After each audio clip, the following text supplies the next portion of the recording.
Hey guys, mga kamasbati! I'm back! So matagal-tagal rin nga na hindi ako nakapag-vlog dahil nga sa na-busy at maraming nangyari na hindi inaasahan. So marami nga nagtatanong kung nagba-vlog pa raw ako o hindi na kasi wala na raw sila nakikitang bagong upload. Ay, namiss nyo rin pala ako. Akala ko kasi wala na nag-aabang ng vlog ko. Kaya kung kailan ko lang maisipan mag-vlog, doon lang ako magba-vlog. So dahil namiss nyo rin pala ako, heto na, magpa-vlog na po. At dahil alas 10 na pala to ng umaga guys, kaya naman ay samahan nyo ako dahil magluluto tayo ng ulam namin ngayong tanghali.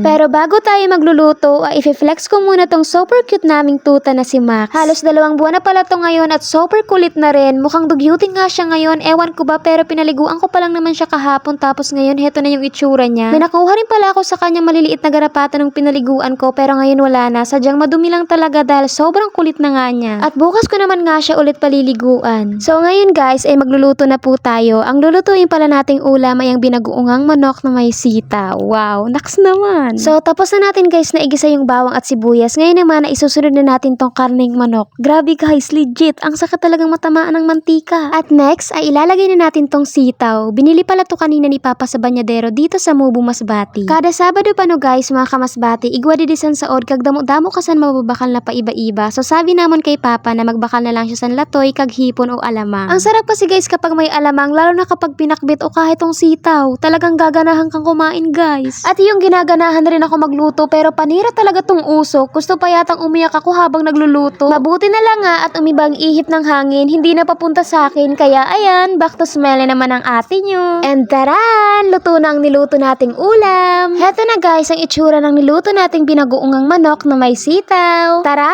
kain po tayo. Hindi ko pa nga sa inyo guys na ikikwento na isa sa mga paborito kong gulay ay ang sitaw. Mapa-adobo, ginisa o sinabay man sa sinabaw, pinipili ko talaga ang sitaw. Pero may ilan naman guys na nagsasabing masama raw kumain palagi ng sitaw, lalo na sa mga sumasakit ang tuhod na merong rayuma. Pero dahil wala naman tayong rayuma, sige, kakain tayo. At gusto ko lang guys sabihin sa inyo na sabay-sabay po kaming kumakain ng pamilya ko, si Mama, si Papa, siya kayong mga kapatid ko. Kaso nga hindi nyo sila makita sa camera kasi ayaw nga nilang magpakita, kaya ako lang palagi yung nakikita nyo. Pero sabay-sabay po talaga kaming kumakain after namin manalangin dahil mas binabasbasan po ng Diyos ang pagkain kapag sabay-sabay kayong nananalangin at sabay-sabay kayong kumakain. At yun lang guys mga kamasbati, thanks for watching and don't forget to like, share, and follow my Facebook page. Bye!